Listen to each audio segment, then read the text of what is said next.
امام احمد بن حنبل رحمۃ اللہ علیہ ایک دفعہ امام شافعی رحمۃ اللہ علیہ کے گھر پہنچے۔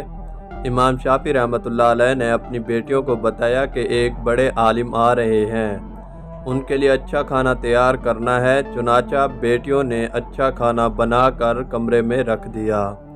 رات کو تہجد کے لیے مصلی بھی رکھ دیا اور وضو کے لیے لوٹا بھی رکھ دیا۔ امام احمد بن حنبل رحمۃ اللہ علیہ تشریف لائے، کھانا کھایا اور لیٹ گئے۔ صبح اٹھے تو نماز فجر کے لیے مسجد تشریف لے گئے۔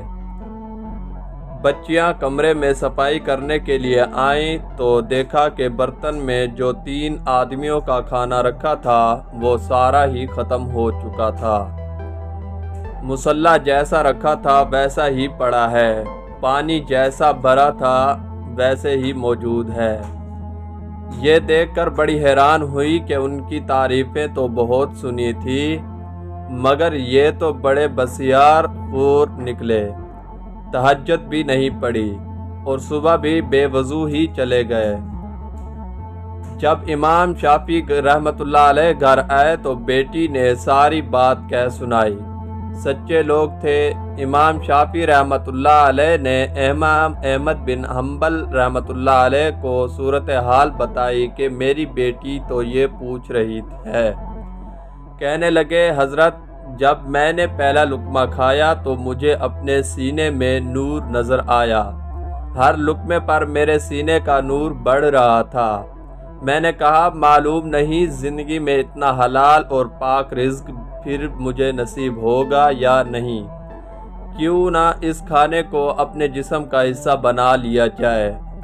میں نے اس لیے خوب پیٹ بھر کر کھانا کھایا، پھر میں بستر پر سونے کے لیے لیٹا تو میرے سینے میں نور اتنا تھا کہ میں قرآن کی آیتوں اور نبی اکرم صلی اللہ علیہ وآلہ وسلم کی حدیثوں میں غور و فکر اور تدبر کرتا رہا، حتیٰ کہ اسی طرح صبح کا وقت ہو گیا۔ درمیان میں خیال تو آیا کہ تہجد پڑھ لوں، مگر میں نے کہا کہ علم کا ایک باب سیکھنا 1000 رکعت نفل پڑھنے سے زیادہ فضیلت رکھتا ہے، لہٰذا میں اس علمی سوچ بچار میں مشغول رہا۔ صبح جب آپ آئے تو فجر پڑھنے چلا گیا۔ نہ میرا وضو ٹوٹا اور نہ ہی مجھے وضو کرنے کی ضرورت پیش آئی، اس لیے میں نے عشاء کے وضو سے جا کر صبح کی نماز پڑھ لی۔